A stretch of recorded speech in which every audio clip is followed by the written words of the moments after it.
Look, I've been making videos about Call of Duty's skill-based matchmaking system for literally years at this point, and every time I release a video about skill-based matchmaking, I'm met with the exact same comments. Oh, you just want to stomp on noobs. You don't want to face people with the same skill level as you. You must be trash. That's a skill issue. I want to take this opportunity to tell you that maybe you're wrong about Modern Warfare 3's skill-based matchmaking. And look, I know that a lot of you are going to dispute that fact, but I really want you to listen to my argument here. And at the end of the video, if you're still disagreeing with me, I welcome you to come into the comments and have a civil discourse with me. And if you do agree with what I'm saying in this video, then make sure you drop it a like. Now, I'm going to start this by asking you a very simple question. What makes Call of Duty fun? Now, the answer to this question is going to vary a lot depending on who you are. For some people, it's going to be the absolute grind of banging your head against the wall over and over again to unlock that Mass 3 camo so that you can show it off to all of your friends and prove that you've put in the time to get it. Other people are going to say it's pub stomping and going for absolutely insane kill streaks. And for some people, it's simply just a way to let off some steam at the end of the day and just chill and chat with some friends that you might not otherwise be able to see. And the first point that I really want to make here is that skill-based matchmaking, or engagement optimized matchmaking as we have in Modern Warfare 3,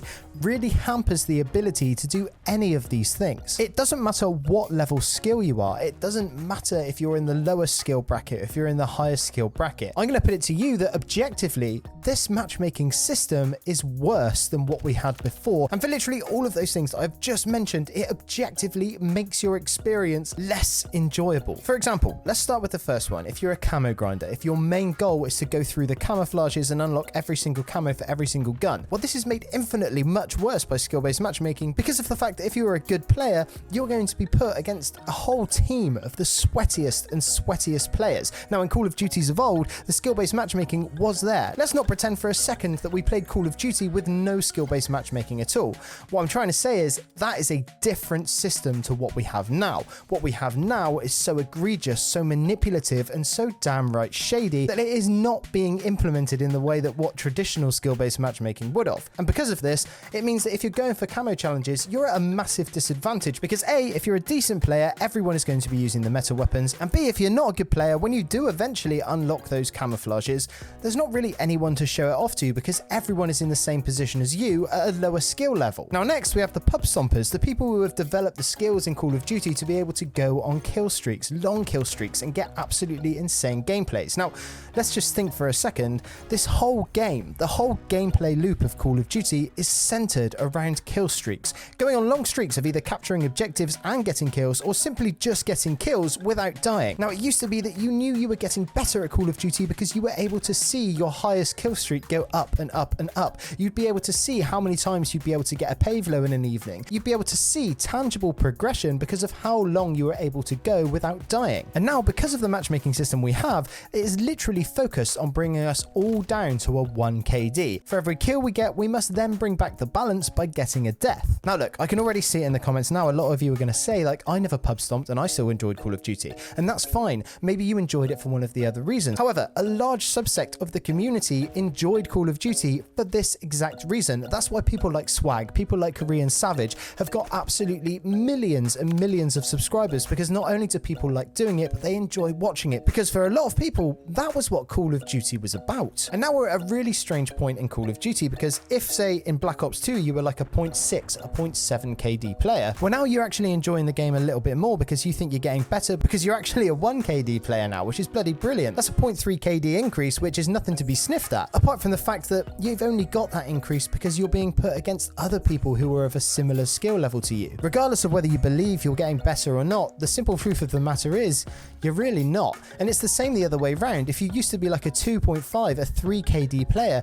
well, now you're getting really frustrated and almost a bit upset because you think that you've lost all those skills that you worked so hard and for so many years to obtain. When the truth of the matter is, nothing we feel in this game is correct at the moment because everything is being manipulated and everything is already pre-planned and written out before we even pick up the controller. And then we come on to the last group of people that literally just play Call of Duty to sit down and chill out. Well, this has also been absolutely decimated by this terrible matchmaking system. I have got friends who are a lot better than me at Call of Duty. I cannot play with them because their lobbies make me actually sick. Similarly, I've got friends that are way worse than me, and when I play with them, they don't chat back to me. We don't have long conversations because they're getting absolutely bummed. bummed. The only way that you can use Call of Duty as a social experience these days is if you're all of a similar skill level, or if someone just doesn't care that they're getting absolutely ran over every game. The argument that Call of Duty is meant to be a casual game so you don't understand why everyone is sweating so much is such a moot point, because at the end of the day, for Call of Duty to be such a casual game as it has been in the past, you need every variety in all walks of life in every game. You need to load into a lobby and not know what you're going to expect. Right now, if I just went 30-4 in bloody Estate or something, I can guarantee you how the next game is going to play out. And then I start the game up and I get killed 4 times off spawn and I back out immediately. And this is the loop you get into, and it's all been designed to make sure that you get just enough pleasure so that you don't quit playing the game entirely, but equally you don't get too much pleasure that you start taking the pleasure away from everybody else. They think that this works, and obviously it must do, otherwise they would have changed this matchmaking system in the past. But it's at a point now where people are literally stopping buying the games, and I talk to a lot of casual players, a lot of my friends, and they don't even know why they're not enjoying the game as much. They don't know why they're not enjoying the Call of Duty experience. And I say to them, like, look, Modern Warfare 3 has brought back all of these movements, red dots on the minimap and all this stuff, and they genuinely don't even know why that stuff's useful in the first place, because they've never had to adapt. They've never seen a player bunny hop around a corner and drop shot and drop them in like 2 frames, because they're not in a skill bracket that's ever going to be matched with people of that skill level, unless of course someone is reverse boosted into their lobby and then they don't know what's happened. And all of this boils down to the fact that what we have in Modern Warfare 3 is not skill-based matchmaking. Skill-based matchmaking is a system whereby it's going to place you against players of a similar rank so that you can then outrank those players once you get better. And a core feature of a proper skill-based matchmaking system is the fact that you have a visible rank, an elo, something that you can work towards and something that you can see that you have fallen away from when you've not been performing correctly. And that is leaps and bounds away from what we have in Modern Warfare 3.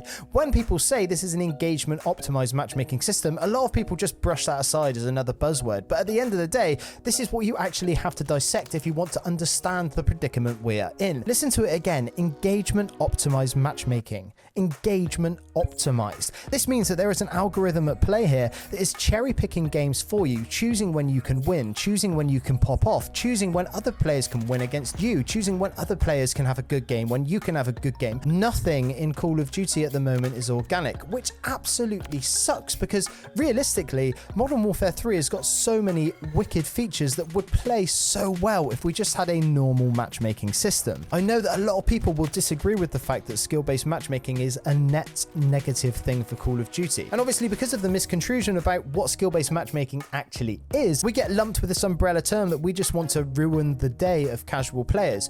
Obviously, I think there should be a certain amount of skill-based matchmaking. Don't put the very top of the top against the very bottom of the bottom. Make sure that if someone has just picked up the game for the very first time, they don't get absolutely railroaded until they have to return the game because the game's not fun for them. There is a middle ground to be found, but sadly, this just isn't it. Now, there are reasons at play why we have this skill-based matchmaking. Money is one of them. And then another one I did explain in a video yesterday, so make sure you check that out if you're interested. Anyway, I'm Average Joel. Peace.